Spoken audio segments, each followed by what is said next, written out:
Bismillah. Assalamualaikum warahmatullahi wabarakatuh.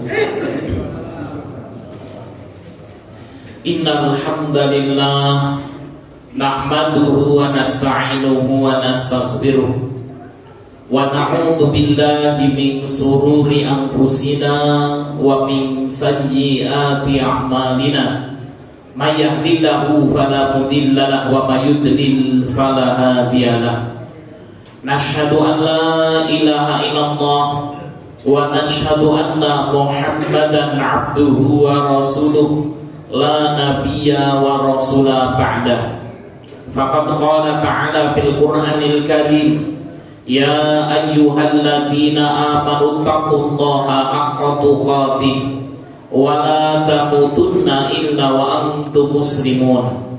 Wa qala nabiyyuna Muhammad sallallahu alaihi wasallam fil hadits asy-syarif, may yuridillahu bihi khairan yufaqihu fid din wa man salaka tariqan yaltamisu bihi ilman sahalallahu bihi tariqan ilal jannah. Amma ba'd.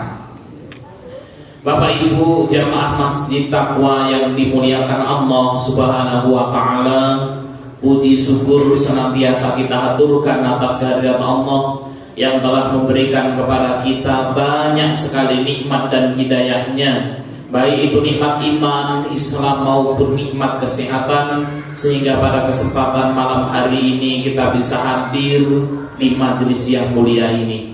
Salawat dan salam semoga senantiasa tercurahkan kepada junjungan Nabi besar kita Muhammad sallallahu alaihi wasallam beserta keluarganya, para sahabatnya, para tabi'in, tabi'ut tabi'in dan seluruh pengikutnya yang senantiasa mengikuti jejak dan risalah beliau sampai yaumul qiyamah. Untuk mendapatkan keberkahan dari Allah, mari kita buka majelis kita dengan membaca basmalah. Bismillahirrahmanirrahim.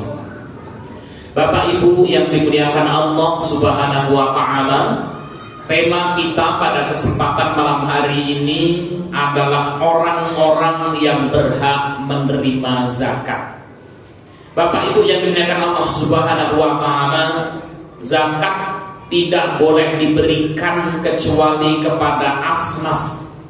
Asnaf adalah golongan-golongan yang berhak menerima zakat atau yang kita sebut dengan mustahik.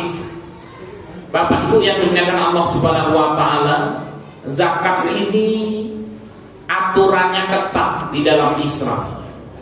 Yang pertama, jenisnya sudah ditentukan oleh Allah. Banyaknya atau kadarnya sudah ditentukan oleh Allah Subhanahu wa taala.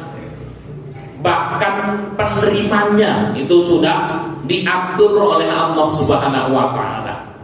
Bapak Ibu yang dimuliakan Allah Subhanahu wa taala, dan zakat ini sifatnya terikat. Ya, karena pos-posnya itu sudah ditentukan oleh Allah Subhanahu wa taala. Berbeda dengan infak. Ya, kalau infak itu lebih bebas, ya. Ada salah satu jamaah yang datang ke Masjid Taqwa, datang kepada Pak Habib, ini kita mau berinfak ya 10 juta ya. Ini untuk apa nih? Pokoknya infak ya. Maka uang 10 juta itu bisa kita belikan karpet, kita bisa belikan kipas angin, kita bisa membelikan makanan nasi uduk ya. Bisa kita belikan roti ya, untuk kepentingan apapun boleh. Kenapa? Karena infak itu tidak terikat ya. Kemudian ada orang yang datang kepada kita ya, Pak Haji Habib, ini kita titip duit 5 juta ya. Ini peruntukannya untuk apa? Untuk wakaf Pak Habib ya. Maka kemudian apa? Ketika untuk wakaf, maka harus dibelikan barang-barang yang bisa terpakai lama ya, barangnya tidak habis terpakai, tidak habis termakan ya. Maka bisa dibelikan kipas angin, bisa diberikan mimbar, bisa diberikan karpet. Kenapa? Karena ini adalah uang wakaf. Ya. Boleh tidak duit wakaf diberikan kepada fakir miskin? Tidak boleh. Ya, kenapa? Wakaf itu adalah apa? Al-habsu, menahan sesuatu yang diambil manfaatnya. Ya, manfaatnya diambil. Ya, tadi kalau harta yang diwakafkan tidak boleh habis, tidak boleh hilang. Bapak Ibu yang dimuliakan Allah Subhanahu wa taala, yang kemudian ada orang yang datang, Pak Habib, ini kita membawa uang 10 juta, ini adalah duit zakat, kan ya? Ini adalah duit zakat. Ya, boleh nggak duit zakat dibelikan kipas angin? Boleh nggak Pak? Nggak boleh. Dibelikan karpet? Nggak boleh. Ya, oh duit zakatnya dibelikan teh sama kopi, ya, maka tidak boleh. Maka kalau ini duit zakat Bapak Ibu yang dimuliakan Allah, maka posnya ada 8 yang disebutkan oleh Allah Subhanahu wa taala di dalam Al-Qur'an surat At-Taubah ayat yang ke-60. Ya, maka ini harus hati-hati Bapak Ibu yang dimuliakan Allah, ya, ketika kita menerima ya sumbangan dari orang lain. Apakah ini bentuknya infak? Apakah ini bentuknya wakaf? Apakah ini bentuknya zakat? Bapak Ibu yang dimuliakan Allah Subhanahu wa taala, adapun ya 8 orang yang menerima zakat disebutkan oleh Allah Subhanahu wa taala di dalam surat At-Taubah ayat yang ke-60.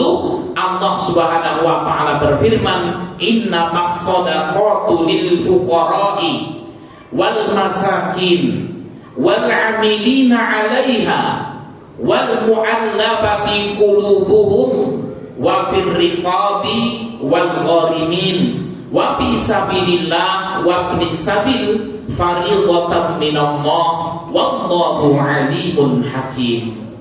Kata Allah Subhanahu wa taala, sesungguhnya zakat itu hanyalah untuk orang-orang fakir, untuk orang-orang miskin, pengurus-pengurus zakat, para mu'alaf yang dibujuk hatinya untuk memerdekakan budak, orang-orang yang berhutang untuk jalan Allah, dan untuk mereka yang sedang dalam perjalanan, sebagai suatu ketetapan yang diwajibkan Allah, dan Allah Maha mengetahui lagi Maha bijaksana. Maka Bapak Ibu yang dimuliakan Allah Subhanahu wa taala, di sini ada ya suatu ya hal yang perlu kemudian kita garis bawahi, fariidatan minallah, di mana bagian-bagian itu sudah Allah langsung yang menetapkan, jangan diubah-ubah, jangan diganti-ganti. Ya. Bapak Ibu yang dimuliakan Allah Subhanahu wa taala, ini adalah ya 8 asnaf ya. Ada fuqaha yang mengatakan apa? Ya fuqara wal masakin itu dijadikan satu gitu ya. Sehingga kemudian apa? Ada 7 golongan yang berhak menerima zakat. Ya, kita akan bahas satu-satu Bapak Ibu yang dimuliakan Allah Subhanahu wa taala. Ya, yang pertama adalah fuqara.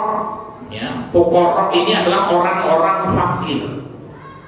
Bapak Ibu yang dimuliakan Allah Subhanahu wa taala, ada yang mengatakan fuqara wal masakin itu sama, kan ya? Ada ulama yang mengatakan oh beda antara fakir dan miskin.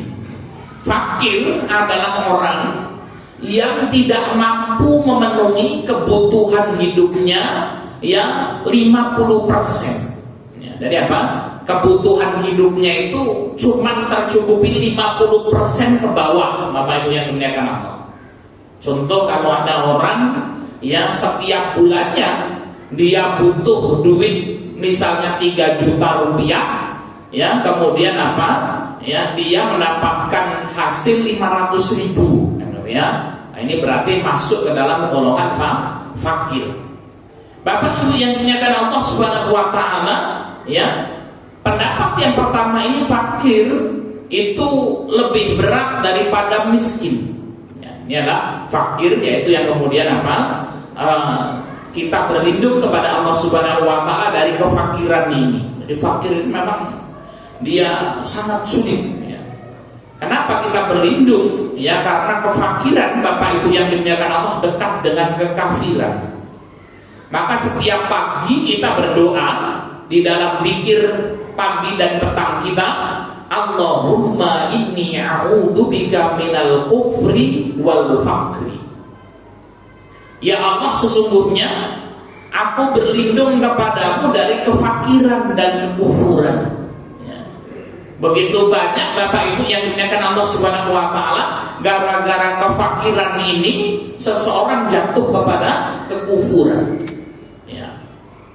Sekarang saya tanya Bapak Ibu yang dimuliakan Allah Subhanahu wa taala, orang-orang yang jatuh kepada kesyirikan, ya, bersekutu dengan setan, mencari pesugihan, ya, konon ada tuyul, babi ngepet, ya, bermacam-macam, ya, supaya cepat kaya, ya, secara instan, ya, sehingga kemudian mengorbankan akidahnya. Itu kebanyakan karena apa? Karena ya kefakiran, susahnya beban hidup, Bapak Ibu yang dimuliakan Allah Subhanahu wa taala. Ya. Maka ini fakir, orang yang fakir ini diberikan zakat, Bapak Ibu. Kemudian yang kedua miskin, Bapak Ibu yang dimuliakan Allah. Jadi kalau miskin ini seorang yang tidak mampu memenuhi 100% ya dari kebutuhan hidupnya. 1 bulan Pak Ustaz, ya kalau untuk hidup itu butuh 2 juta misalnya. Namun kemudian apa? Dia memiliki uang setiap bulan 1.500.000, ya. Kemudian 1.300.000, ya, pokoknya 50% ke atas, namun tidak sampai kepada 100%. Ya, ini adalah golongan miskin. Ya, jadi orang miskin, Bapak Ibu yang dimuliakan Allah, ya, kadang dia punya aset, kan gitu ya, dia punya harta. Maka Allah Subhanahu wa taala sebutkan di dalam surat Al-Kahfi ayat ke-79, ketika Nabi Khidir dan Nabi Musa alaihi salam, ya, menyeberangi sebuah laut, kemudian menumpang di sebuah kapal milik orang miskin. Maka disebutkan di dalam ayat ini, ya, amma safinatu fakanat limasakina ya'maluna fil bahri. Ya, jadi Nabi Khidir sama Nabi Musa itu apa? Ya, nyebrang laut, ya, nebeng kapalnya orang miskin. Setelah sampai di seberang, tahu-tahu kapalnya dibocorin sama Nabi Khidir, ditenggelamkan ke laut. Maka ketika itu Nabi Musa protes gitu, kamu ini nggak bersyukur, ya, sudah ditulung tapi mentung, Pak, kan, ya, ya, sudah diantar itu pakai kapal itu sampai seberang, kapalnya dirusak. Ya, kayak gini orang soleh katanya, gitu ya. Ya, karena Nabi Musa sebelum ketemu sama Nabi Khidir itu kan, ya, berkata kepada Allah, ya Allah, gitu, ya, ada orang yang datang, wahai Nabi Musa, ya, ada nggak orang yang lebih pintar darimu, kan, gitu ya. Maka Nabi Musa mengatakan, zaman ini nggak ada kayaknya, ya, menyombongkan diri, ya, nggak ada orang yang lebih pintar dari saya, nggak ada. Maka ditegur sama Allah, ada orang yang lebih pintar dari kamu, itu namanya Khidir, ya. Ya, kalau gitu saya ingin belajar dengan Khidir itu, ya, sehingga kemudian nyari Nabi Khidir ini, ya, ditemukan di pinggir, ya, laut, kan, ya. Kemudian apa? Ya, ikut, ya, dalam sebuah perjalanan ini, yang akhirnya kemudian apa? Nabi Khidir menenggelamkan kapal-kapal itu, ya. Maka disebutkan amma safinah fakanat limasakin ya'maluna fil bahri. Adapun kapal-kapal itu adalah kepunyaan orang-orang miskin yang bekerja di laut, ya. Dia apa? Dia punya aset, ya, dia punya pekerjaan, namun tidak cukup untuk memenuhi kebutuhan hidupnya. Bapak Ibu yang dimuliakan Allah Subhanahu wa taala, ukuran fakir dan miskin ini, Bapak Ibu yang dimuliakan Allah, adalah presentasi kebutuhannya, ya. Jadi presentasi kebutuhannya dilihat, ya. Ada orang yang secara sederhana ini kayaknya orang miskin, namun pada hakikatnya dia kaya, Pak. Ada orang yang kemudian apa? dilihat secara dohir dia kaya raya, tapi ternyata dia fakir dan miskin. Jadi dilihat Bapak Ibu yang dimuliakan Allah, ya prosentasi kebutuhan kita. Jadi kalau kemudian kita ini mau tanya ini, kita ini orang fakir atau orang miskin, ya tanya Bapak Ibu yang dimuliakan Allah, tanya diri kita. Setiap hari kebutuhan kita itu sudah terpenuhi atau belum? Itu Pak. Berapa persen kebutuhan yang sudah terpenuhi? Makan insya Allah nggak pernah utang-utang Pak Ustaz, lancar ya. Kemudian masih bisa menyisikan uang misalnya, nabung walaupun sedikit, nah itu kaya Pak. Ya, jangan ngomong kemudian ini fakir miskin, kemudian ada bantuan kita ya minta, ya ada zakat bagi dong, ya itu yang paling tahu kita. Predikat fakir dan miskin tidak lenyap disebabkan ia memiliki apa-apa yang mereka butuhkan dalam kehidupan, seperti rumah, kendaraan, perabot rumah tangga, atau buku-buku jika ia termasuk ulama. Ya, jadi nggak bisa Pak ini. Oh ini omai gedong, ya omai wis gedong ini berarti ya ini wong sugih, nggak bisa seperti itu Pak. Ya. Mungkin dia punya rumah bagus, peninggalan orang tuanya Pak, ya, namun kemudian setiap harinya kebutuhannya kurang. Maka untuk menentukan fakir dan miskin ini memang harus diproses betul. Pendapatanmu sehari berapa, ya? Kebutuhanmu berapa tercukupinya. Nah ini. Jadi karena kemudian dia punya rumah, yaitu tidak kemudian bisa jadi dia punya rumah besar Pak, namun dia statusnya fakir dan miskin karena kebutuhannya belum tercukupi. Kemudian semua itu dengan syarat mereka tidak termasuk ke dalam sabda Rasul SAW, wa'idun mustakbirun, dan fakir miskin yang sombong. Nah kalau fakir miskin sombong Pak, dia tidak menerima zakat. Ya hati-hati Pak. Jadi ada orang fakir miskin yang gembelengan Pak, gayanya luar biasa gitu ya. Maka kemudian ya misal ini orang fakir miskin tapi kemudian ya kredit mobil Fortuner misalnya Pak, kan bilang ya, atau motornya sing mati kan ya, mungkin gembelengan banget ya. Maka dalam syariatul ilmu mustakbir itu orang fakir miskin yang sombong, gaya hidupnya hedon, itu tidak menerima zakat. Ya, baik Bapak Ibu yang dimuliakan Allah Subhanahu Wa Taala. Demikian pula predikat fakir dan miskin tidak lenyap disebabkan mereka memiliki harta yang dimiliki secara sempurna dan mencapai nisab. Ya, hal ini jika harta sebanyak itu tidak mencukupi kebutuhan dasar mereka, sekalipun harta tersebut banyak. Jadi Bapak Ibu yang dimuliakan Allah Subhanahu Wa Taala, ya, ini menarik.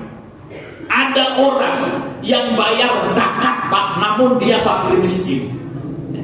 Ya, tadi predikat fakir miskin itu tidak hilang ketika dia membayar zakat Bapak Ibu yang dimuliakan Allah Subhanahu Wa Taala.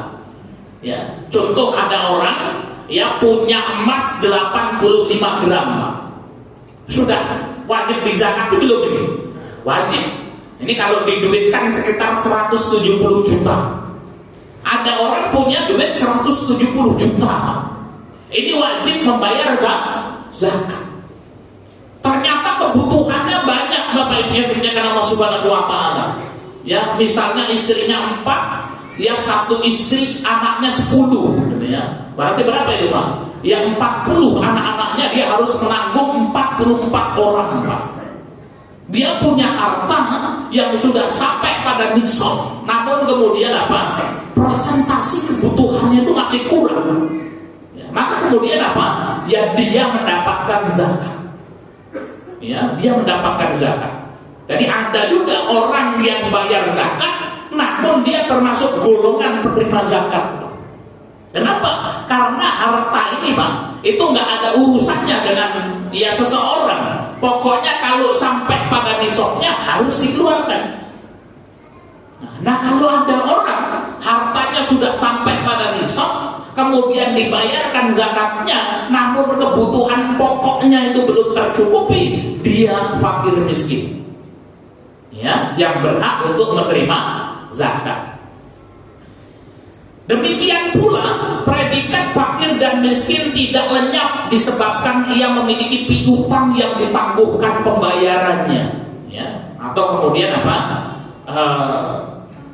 Ada orang yang punya utang, ini kayaknya kaya raya gitu ya, masya Allah, punya toko, ya, punya mobil Pak, mungkin dia, ya. Namun kemudian asetnya ya 500 juta misalnya. Namun dia punya utang 1 miliar, Bapak Ibu yang punya kenapa? Ya, dia punya utang 1 miliar. Maka kemudian orang ini disebut dengan apa? Fakir miskin. Ya. Ini luar biasa Bapak Ibu yang punya Allah Subhanahu wa taala. Baik. Dan dibolehkan memberikan zakat kepada orang yang hendak menikah, akan tetapi ia tidak memiliki biaya untuk itu, ya. Hal ini karena menikah termasuk kebutuhan dasar seperti halnya minum dan makan. Nah, ini Pak. Ya. Jadi kalau kita punya zakat itu, ya ada orang kok buju-buju. Ditakoni, Mas, kenapa kok belum nikah ini? Modali rawan Bapak Ustaz. Ya. Pengen nikah dan pengen bersebelah temenan, ning rawan modal. Maka kemudian apa? Ini kita punya zakat. Silahkan ini dipakai untuk nikah, Pak. Nah, maka banyak juga hari ini ya bantuan-bantuan dari Timur Tengah itu mah, orang-orang yang ya membayar zakatnya dibawa ke Indonesia melalui yayasan tertentu, kemudian apa? Itu untuk diberikan kepada orang-orang yang mau menikah gitu. Ya. Beberapa hari yang lalu ada di Kota Bumi atau di mana ya, di pondok pesantren tertentu itu dapat ya. Ada juga ya, pernah saya ketemu sama orang yang dapat 10 juta per orang ya untuk biaya nikah ya. Baik Bapak Ibu yang dimuliakan Allah Subhanahu wa taala, ini ya golongan ya penerima zakat yang pertama, fuqara wal masakin. Kemudian yang kedua Bapak Ibu, amil atau pengelola zakat. Nah, mereka adalah orang-orang yang ditunjuk pemerintah sebagai pejabat yang menghimpun, menghitung dan menyalurkan zakat. Nah, ini perlu digarisbawahi Bapak Ibu. Jadi amil ini yang menunjuk adalah pemerintah. Ya, jadi ya kalau di negeri kita yang resmi menjadi amil itu Pak, yaitu orang-orang yang bekerja di Basmas dan di Las, yang kemudian apa? Diatur hal tersebut itu, ya apa namanya dalam pemerintah kita. Nah, sehingga kemudian ada, kalau kita belum bisa membangun Las ini, ada yang lebih kecil itu, ya di Masjid Taqwa itu apa Mas namanya? Apa Pak Habib? Kan sudah tersalur ya tempat kita ini, badan ambil zakat tempat kita apa namanya? UPZ. Nah itu Pak. Nah yang sudah masuk di UPZ ini, ya misalnya apa di Masjid Taqwa Magelangan, yang sudah kemudian apa tergabung, ya ini kan hidup Pak UPZ ini kemudian apa? Terus ya takmir menunjuk kamu ya bagian UPZ-nya. Siapa Pak ini bagian UPZ di Masjid Taqwa Magelangan? Ya ada SK-nya Pak. Nah yang masuk SK itu Pak, itu ambil, itu dapat Pak. Ya itu dapat apa namanya? Ya bagian dari zakat ini. Dan itu ada peraturannya. Ya, kenapa? Karena amil ini yang kemudian mengurusin. Walaupun ya apakah yang ditunjuk ya dalam UPZ-nya ini kemudian apa orang kaya, walaupun dia kaya, dia tetap karena dia apa? Sebagai amil. Ya. Ya, maka ini yang sudah ditunjuk ini Pak, ada SK-nya, tinggal dijalankan saja. Ya, tinggal dijalankan fungsi dari zakatnya itu. Jangan malu-malu Pak. Wah ini tunjukin atau buang-buang bagaimana? Loh ini menjalankan syariat Islam Pak. Kalau ini amil-amil kita ini berjalan Pak, memberikan kemanfaatan, yakinlah setiap rupiah yang diambil dari zakat saudara-saudara kita itu akan menyelamatkan saudara-saudara kita dari api neraka, akan memberikan manfaat bagi masyarakat kita, dan itu merupakan pahala yang besar. Ya, maka kemarin saya tanya, Gimana Pak Habib, untuk zakat malnya sudah jalan belum? Belum. Ya, orangnya sudah ada, sudah ditunjuk, sudah ada, SK-nya sudah ada Pak. Ini bismillah, tinggal gas saja kan gitu ya. Nah, ini merupakan apa? Mudah-mudahan dengan dijalankan ini, ambil ini ketika menjalankan fungsinya Bapak Ibu yang dimuliakan Allah, maka kemudian apa? Akan yang memberikan manfaat yang banyak. Apalagi sudah ditunjuk kok nggak berjalan, Bang, ini nanti gimana hadapannya? Ya, ketika kita berjumpa dengan Allah Subhanahu Wa Taala. Ya, ini ingat ini, ya, ini bukan ide, ya, nabrak ini, nah, gitu ya. Kita menyampaikan ini, ya, yang sudah ditunjuk di masjid ini sebagai amil kok tidak berjalan. Ada masyarakat kita yang kekurangan, Pak, nanti ditanya sama Allah pada hari kiamat kelak. Ya, ada masyarakat kita kemudian kelaparan, itu kesusahan. Padahal kemudian ada saudara-saudara kita ini yang hartanya di situ kemudian apa? Ya berhak untuk diambil zakatnya, ambil tidak berfungsi. Hati-hati ini, Bapak Ibu yang dimuliakan Allah. Ketua takmirnya juga kena Pak Habib kalau nggak menggerakkan ini Pak Habib, kan gitu ya. Nah, itu. Maka kemudian apa? Ya kullukum ra'in wa kullukum mas'ulun an ra'iyatihi. Setiap kalian adalah pemimpin, kata Nabi SAW, dan setiap pemimpin akan dimintai pertanggungjawabannya di hadapan Allah kelak. Jadi ketika kita dilantik menjabat itu Pak, itu bukan kemudian apa setelah dilantik itu nggak ada pertanggungjawabannya Pak. Ya, maka ini kita mengingatkan amil, dan amil ini nanti mendapatkan bagian ya dari zakat. Disyaratkan bahwa mereka adalah orang Islam. Yang disyarat amil yang pertama muslim, balik, berakal, amanah dan terpercaya, mengerti hukum-hukum zakat, dan mereka tidak mendapatkan gaji untuk melakukan pekerjaan tersebut. Ya, artinya tidak mendapatkan gaji langsung dari pemerintah.